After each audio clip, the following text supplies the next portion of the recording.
আমার আজকের destination ৩৫০০ kilometre দূরে। এখানে অ্যাক্লিমেটাইজ করতেই একদিন লাগে, আর আমি যাব মাত্র ৪ ঘন্টায়। চলে এসেছি নেতাজি সুভাষচন্দ্র বোস ইন্টারন্যাশনাল এয়ারপোর্টে। প্রথম গন্তব্য হায়দ্রাবাদ। ২ ঘন্টায় পৌঁছে গেলাম হায়দ্রাবাদ। ডোমেস্টিক ট্রান্সফার পেরিয়ে ১ ঘন্টা ১৫ মিনিটের লেওভার কাটিয়ে পরের ফ্লাইটে বসে ২ ঘন্টা পর থেকেই শুরু হয়ে গেল আমার লাদাখ ২০২৬-এর সফর। ফ্লাইটে উইন্ডো সিট মাস্ট। উইন্ডো সিটে বসে কোনটা গাড়োয়াল আর কোনটা কুমায়ুন গেস করতে করতে কখন শ্রীনগর এয়ারপোর্টে ল্যান্ড করে গেলাম টেরই পেলাম না। ও, এটা আবার মিলিটারি এয়ারপোর্ট, তাই এখানে ছবি তোলা মানা। কি আর করা।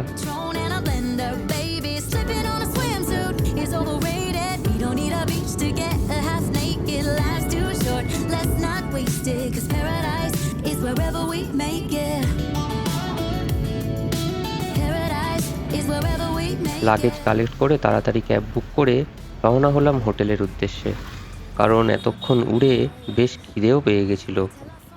আর আমার ট্রাভেল পার্টনারদের সাথে দেখা হবে ভেবে আরও বেশি এক্সাইটেড ছিলাম। আমাদের হোটেল ছিল ডাল লেকের পাশে। যাওয়ার পথে ডাল লেক পড়লো, আর প্রথম দেখে আমার রিয়াকশান ছিল, এ মা, এ তো সরু লেক। তারপর বুঝলাম এই সরু জায়গাটার পর আসে একটা মোটা সুন্দর লেক, যার পরে সারি সারি হাউসবোট আর শিকারা দাঁড়িয়ে। যেটা দেখার শখ ছিল আমার ছোটবেলা থেকে। ব্যাস, হোটেলে পৌঁছে কোনো মতে স্নান করে তাড়াতাড়ি চলে এলাম শিকারা চড়তে। এটা যেন একটা ভাসমান ইকোনমি। দোকানপাট সব ভেসে চলেছে। ভাসতে ভাসতে মিনা বাজারের ভেতর দিয়ে ঘুরে চলতে থাকলাম।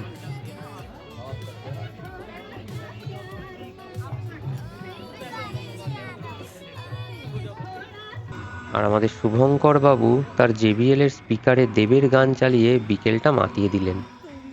শিকারা থেকে নামলাম যখন, তখন সন্ধে পেরিয়ে রাত হয়ে গেছে। যদিও শ্রীনগরে সন্ধে হয় 8:30টার পর। তারপর আর কি, ফুটপাতের মার্কেটে আর ভিড় রাস্তা ঘুরে তাড়াতাড়ি ফিরে গেলাম হোটেলে, যাতে পরদিন সকালে সময় মতো উঠে তাড়াতাড়ি ঘুরতে বেরোনো যায়।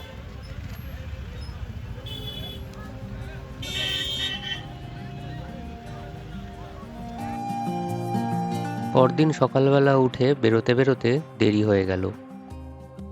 শ্রীনগর ছেড়ে আমরা চলে আসলাম সোনমার্গের দিকে। জায়গাটা অপরূপ সুন্দর, একদম চোখ ধাঁধিয়ে যাওয়ার মতো। এই টানেলটা পেরোনোর পর আমরা আর গাড়ি না থামিয়ে পারলাম না ছবি তোলার জন্য।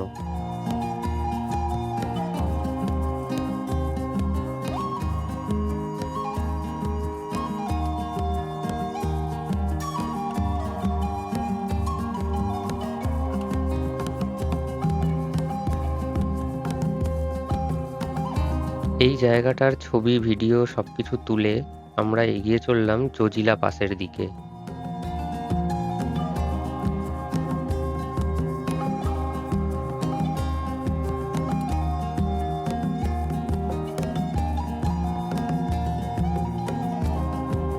রাস্তায় যেতে যেতে পড়েছিল এরকম অসংখ্য ছোট ছোট গ্লেশিয়ার। শ্রীনগর থেকে ১০৮ কিলোমিটার দূরে এই জজিলা পাসে সেরকম বরফ বা ঠান্ডা কোনোটাই পেলাম না, বরং এখানে দেখতে পেলাম প্রচুর পর্যটকের ভিড়। তো আমরা সেখানে বেশি ঘোরাঘুরি না করে কয়েকটা নিজেদের ছবি তুলে আবার গাড়িতে উঠে পড়লাম, কারণ ১০৮ কিলোমিটার যাতায়াত করার পর আমাদের বেশ খিদে পেয়ে গেছিল।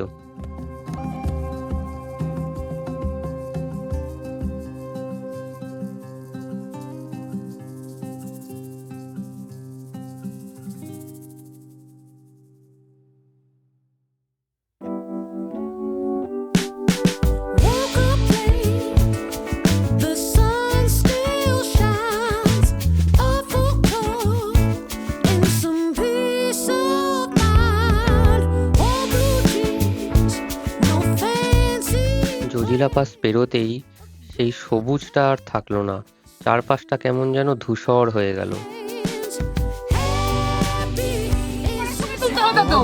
এখন করছিস কেন?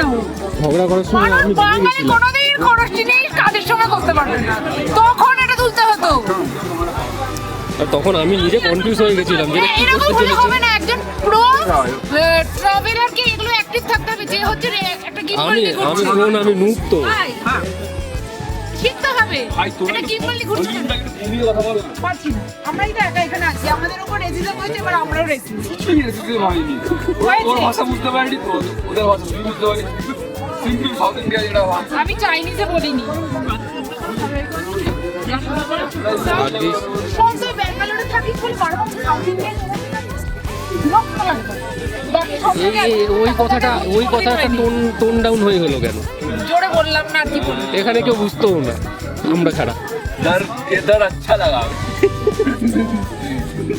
পাঞ্জাবি খাবারের দোকানে লাঞ্চ করে কাউতালি মেরে আমরা চলে এলাম কার্গিল ওয়ার মেমোরিয়ালে। সম্পূর্ণ ইন্ডিয়ান আর্মি দ্বারা পরিচালিত এই কার্গিল ওয়ার মেমোরিয়াল ভারত আর পাকিস্তানের মধ্যে হওয়া কার্গিলের যুদ্ধের স্মৃতি বহন করছে। সম্পূর্ণ জায়গাতে ভারতের সেনাবাহিনীর ব্যবহার করা বিভিন্ন সামগ্রী, প্লেন, মর্টার, কামান সব কিছু সাজিয়ে গুছিয়ে এখানে রাখা ছিল এবং একটি মিউজিয়াম ছিল। সেখানে সৈন্যদের ব্যবহার করা শেষ জিনিস, সৈন্যদের তাদের বাড়িতে লেখা শেষ চিঠি সব কিছুই নিয়ে একটা স্মৃতিচারণার জায়গা। এছাড়া ছিল কার্গিলের যুদ্ধে মোট যতজন সেনা আমাদের শহীদ হয়েছে তাদের সবার স্মৃতির উদ্দেশ্যে এই জায়গাটা। এখানে সবার নামের একটি করে বেদি খোদাই করা আছে এবং এই জায়গাটি সবসময় পরিষ্কার করা হতেও থাকে। তার ঠিক পিছনেই রয়েছিল একটা ভারতের পতাকা উড়ছে এবং তার নিচে অমর জওয়ান জ্যোতি, যেটা কিনা 24x7 মানে সবসময় ওটা জ্বলতে থাকে, ওটা কখনো নেভে না। আমরা তাদের সামনে ছবি তুললাম এবং একটা দেশাত্মবোধক ভাইব নিয়ে আমরা এখান থেকে বেরিয়ে এলাম।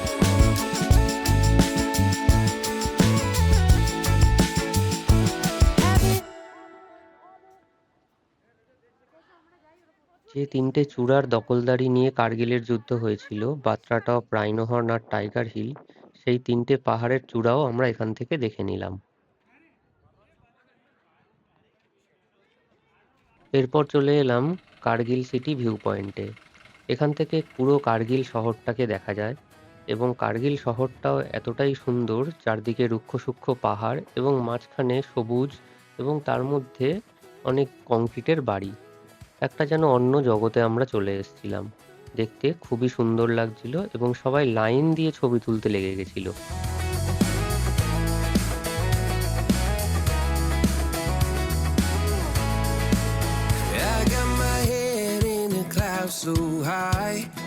দ্বিতীয় দিনের আমাদের পরবর্তী স্টপ হাম্বুটিংলা।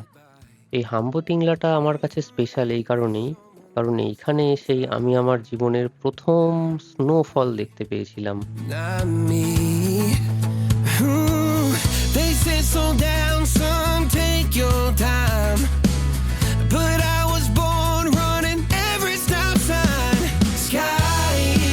যদিও এটা অতটা সুন্দর স্নোফল নয়, তবুও জীবনের প্রথম স্নোফল বলে কথা।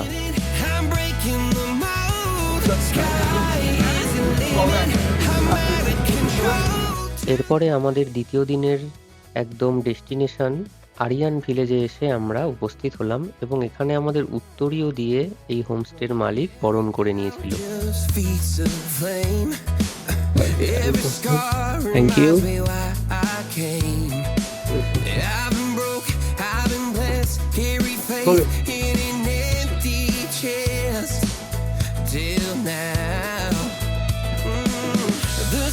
হোমস্টেতে ঢুকেই দেখলাম এখানে তখন লোডশেডিং চলছে, তাই হোমস্টের মালিক তাদের না ফেস্টিভ্যালে আমাদের অংশগ্রহণ করার জন্য আমন্ত্রণ জানালো।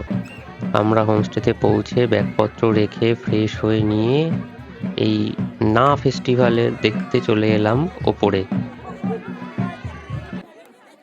আদিবাসী নাচের মতন গোল করে নাচের এই না ফেস্টিভ্যাল দেখে আমাদের সারা দিনের জার্নির যে ক্লান্তি সেটা যেন একদম মুছে গেল। এভাবে আমার লাদাখ ট্রিপের প্রথম 2 দিন কেটে গেল। তাই এখানেই একটা পর্বের শেষ করছি, আর লাদাখ ট্রিপের বাকি দিনগুলো পরবর্তী পর্বে এসে গল্প করব।